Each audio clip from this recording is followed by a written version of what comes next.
ತುಮಕೂರಿನಿಂದ ತಮ್ಮ ಉಮೇದುವಾರಿಕೆಯನ್ನು ಸಲ್ಲಿಸಲಿದ್ದಾರೆ ಮಾಜಿ ಪ್ರಧಾನಿ ಎಚ್.ಡಿ. ದೇವೇಗೌಡರು. ಈ ಹಿನ್ನೆಲೆಯಲ್ಲಿ ಇವತ್ತು ಅವರು ಕೂಡ ಟೆಂಪಲ್ ರನ್ ಅನ್ನು ಮುಂದುವರಿಸಿದ್ದಾರೆ. ಬೆಳ್ಳಂಬೆಳಗ್ಗೆ ಇವತ್ತು ಹೊಳೆನರಸೀಪುರದ ಲಕ್ಷ್ಮೀ ನರಸಿಂಹಸ್ವಾಮಿ ದೇಗುಲದಲ್ಲಿ ವಿಶೇಷ ಪೂಜೆಯನ್ನು ಸಲ್ಲಿಸಿದರು.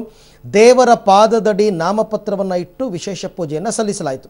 ಈ ವೇಳೆ ಅವರ ಪುತ್ರ ರೇವಣ್ಣ ಅವರು ಕೂಡ ಉಪಸ್ಥಿತರಿದ್ದರು. ಇದೀಗ ಅವರು ಹುಟ್ಟೂರು ಹರದನಹಳ್ಳಿಗೆ ತೆರಳಿದ್ದಾರೆ. ಹರದನಹಳ್ಳಿಯಲ್ಲಿ ಕೂಡ ಪೂಜೆಯನ್ನು ಸಲ್ಲಿಸಿದ್ದಾರೆ. ದೇವೇಶ್ವರ ಮತ್ತು ಬೆಟ್ಟದ ರಂಗನಾಥ ಸ್ವಾಮಿಯಲ್ಲಿ ಪೂಜೆ ಸಲ್ಲಿಸಿದ ಬಳಿಕ ಹೆಲಿಕಾಪ್ಟರ್ನಲ್ಲಿ ಮಂಡ್ಯಕ್ಕೆ ಬರ್ತಾರೆ.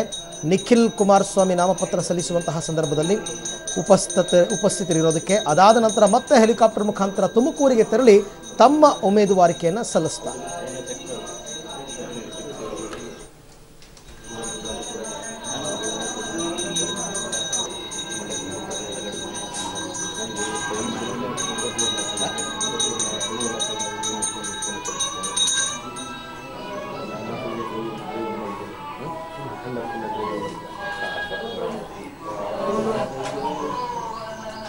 Now to side.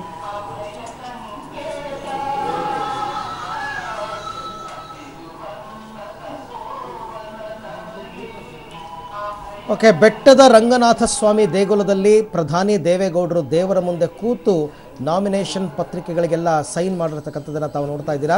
ಬೆಟ್ಟದ ರಂಗನಾಥ ಸ್ವಾಮಿ ದೇವೇಗೌಡರ ಮನೆ ದೇವರು ಅಂತ ಹೇಳಲಾಗುತ್ತೆ.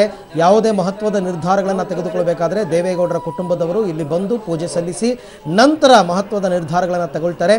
ಇವತ್ತು ದೇವೇಗೌಡರು ತುಮಕೂರಿನಿಂದ ತಮ್ಮ ಉಮೇದುವಾರಿಕೆಯನ್ನು ಸಲ್ಲಿಸ್ತಾ ಇದ್ದಾರೆ.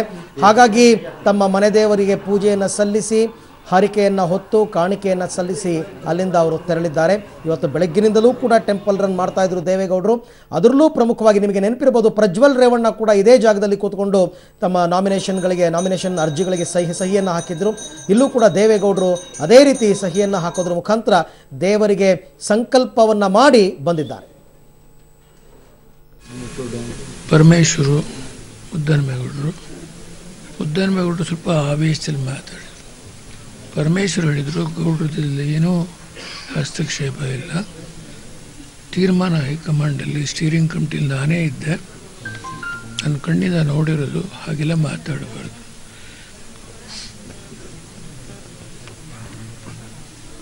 ಒಂದು ಮಾತ್ರ ಹೇಳ್ತೀನಿ, ದೇವೇಗೌಡರು ತುಮಕೂರಲ್ಲೇ ನಿಲ್ಲಬೇಕು ಅಂತ ಪರಮೇಶ್ವರ್ ಕಂಡೀಷನ್ ಹಾಕಿ, ಈ ಹಿನ್ನೆಲೆಯಲ್ಲಿ ಕುಮಾರಸ್ವಾಮಿಯವರು ನಮ್ಮ ಪಕ್ಷದ ಎಲ್ಲ ಸೋತಿರೋರು ಗೆದ್ದಿರೋರು ಜಿಲ್ಲಾ ಪಂಚಾಯತಿ ಎಲ್ಲ ಒಂದು 30 ಜನ ಕರೆಸಿದ್ರು. ಅವರೆಲ್ಲರದು ಒಂದೇ ಘೋಷಣೆ, ದೇವೇಗೌಡರು ನಿಲ್ಲಬೇಕು. ನಾನು ಗೊಂದಲದಲ್ಲೇ ಇದ್ದೆ, ನಿಲ್ಲೇಬೇಕು ಅಂತ ಹೇಳಿ ಕುಮಾರಸ್ವಾಮಿ ವರ್ಡಿಕ್ಟ್ ಕೊಟ್ಟ ಮೇಲೆ ನಾನು ಅದಕ್ಕೆ ವಿರೋಧ ಮಾಡೋದು ಬೇಡ, ಪರಮೇಶ್ವರ್ ಕಂಡೀಷನ್ ಹಾಕಿದ್ದಾರೆ, ಅದರಿಂದ ನಾವು ಅಂತಿಮವಾಗಿ ಅವರೆಲ್ಲರೂ ಇದಕ್ಕೆ ಮಣದಿದ್ದಾರೆ. ಇವತ್ತು 2:15 ಗಂಟೆಗೆ ನಾಮಿನೇಷನ್ ಪೇಪರ್ ಫೈಲ್ ಮಾಡ್ತಾರೆ ಅಷ್ಟೇ. ಬೆಂಗಳೂರು ಉತ್ತರದ ಬಗ್ಗೆ ಕೃಷ್ಣ ಬೈರೇಗೌಡರು ತುಂಬ ಶ್ರದ್ಧೆ ನಿಷ್ಠೆಯಿಂದ ನನಗೆ ನಿಲ್ಲಬೇಕು ಅಂತ ಭಾಳ ಹಠ ಹಿಡಿದ್ರು. ನಾನು ಎಲ್ಲರೂ ಜವಾಬ್ದಾರಿ ತಗೋತೀನಿ. ಕಾಂಗ್ರೆಸ್ನ 5 MLAಗಳು ನಿಮ್ಮವರು ಇಬ್ಬರಿದ್ದಾರೆ, 7 ಜನ ಸೇರಿ ನಮಗೆ ಗೆಲ್ಲಿಸ್ತೀವಿ ನಾವು ಅಂತ ಹೇಳಿ ತುಂಬ ನಿಷ್ಠೆ ಮತ್ತು ಪ್ರಾಮಾಣಿಕತೆ ಇತ್ತು. ಅವ್ರ ಮಾತಲ್ಲಿ ಯಾವ ವಂಚನೆ ಇತ್ತಿಲ್ಲ.